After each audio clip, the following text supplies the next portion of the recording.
কলার মোচা আমরা অনেকতে ভয় পাই বা কাটার ভয়ে অনেক সময় রান্না করে খেতে ইচ্ছে করে না।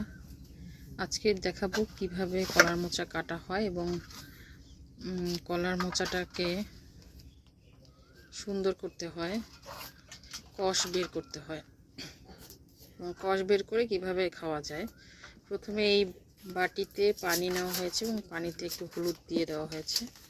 আর এদিক থেকে লিমা ভাবি রান্নাঘরে চলে এসেছি। লিমা ভাবি কলার মোচা কাটছেন।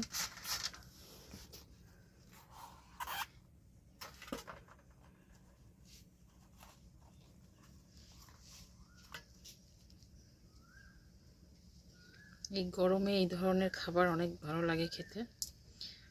বিশেষ করে এই কলার মোচা কিন্তু অনেক আয়রন থাকে,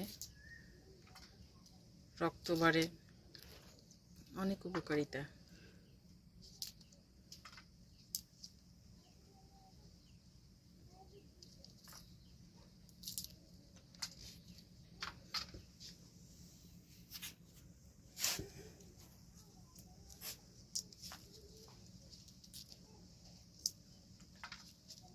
মাঝখানে এটা শক্ত থাকে না?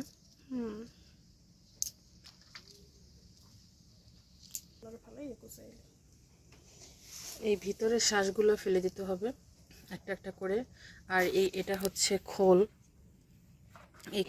এইগুলো খেতে হয় এবং এগুলোর মধ্যে একটা বড় শ্বাস থাকে যেটা এরকমের।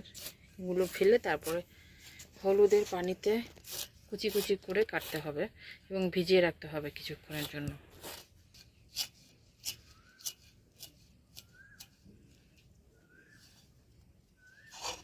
যে আবার ওই শ্বাসগুলো ফেলে দেওয়া হচ্ছে এবং এগুলো কিন্তু অনেক শক্ত থাকে, এগুলো কিন্তু খাওয়ার উপযোগী না।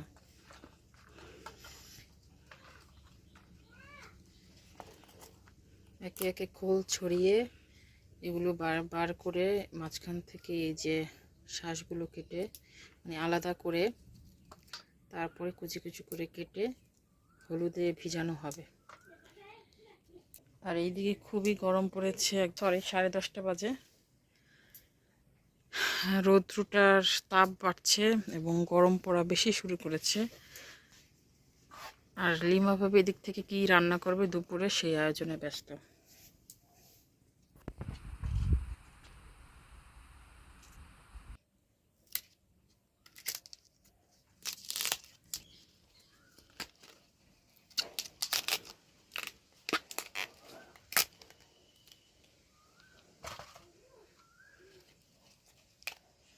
এটা কিন্তু অনেক কষ, মানে হাত কালো হয়ে যায়, এটা আয়রনের কারণে।